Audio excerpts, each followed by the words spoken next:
Greetings. I'm Dr. Bill Goodman. I'm the President and CEO of Goodman Technologies and GT Nano, and I'm excited, delighted, shocked, and humbled to receive this award. I never imagined that I would be the Chemical and Biological Engineering Distinguished Alum, and this is because when I attended UNM from 1978 to 1982, it was the Chemical and Nuclear Engineering Department. I'm going to let you in on a little secret today. Back in 1978 to 1979, I ran track for the Lobos. It's the original reason I came to University of New Mexico. I had a partial engineering scholarship, but track was my opportunity for a full ride. You see, I come from a lower income middle class family. My parents never made more than $24,000 a year combined.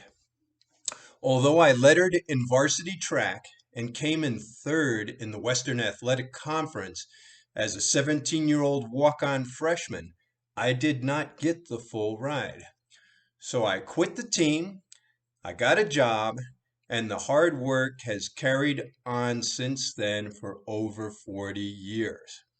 Now, my professors back in the day were Dick Mead, Dave Kaufman, Frank Williams, Ebtisam Wilkins, and Gary Cooper.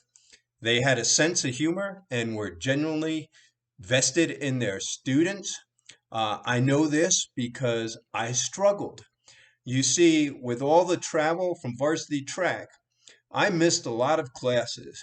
And because of organic chemistry, I actually ended up on academic probation. Hence, my shock at receiving this award.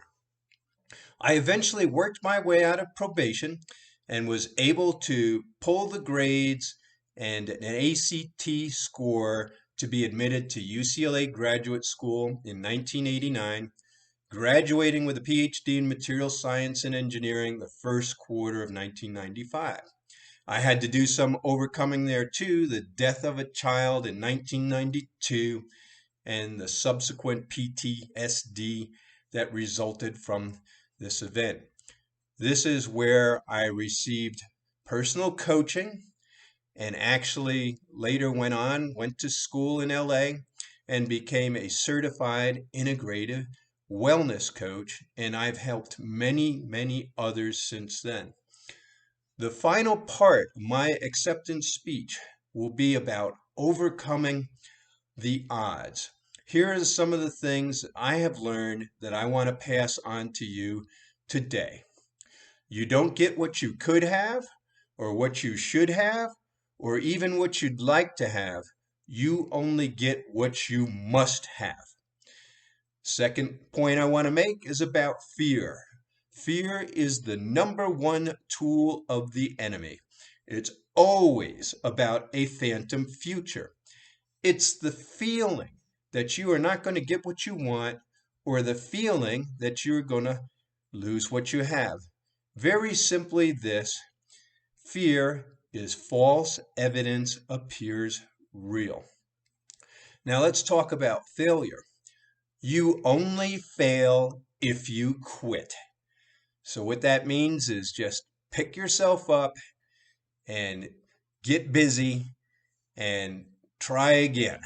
Okay, and I'm going to give you a little recipe for success that goes with it as my final statement. So, number one, get absolutely certain about what it is that you must have. Number two, decide and take action. There's a little story here about three frogs sitting on a log, and one of the frogs decides to jump into the water. So how many frogs are left on the log? Well, the right answer is three. A lot of people say two. The one frog who decided didn't actually get wet until he jumps into the water. Now, the third step in the success recipe is to evaluate the results of your actions. And then the fourth step is you're either going to celebrate because you've achieved what you must have, or you need to tweak the recipe, usually not by much, and try again. And with that, uh, I want to thank you so much for this amazing award. I'm just absolutely humbled. I've seen what some of the previous alumni have done and said, and I'm just so honored to be selected to be among those few. God bless and have a great day, unless you made other plans.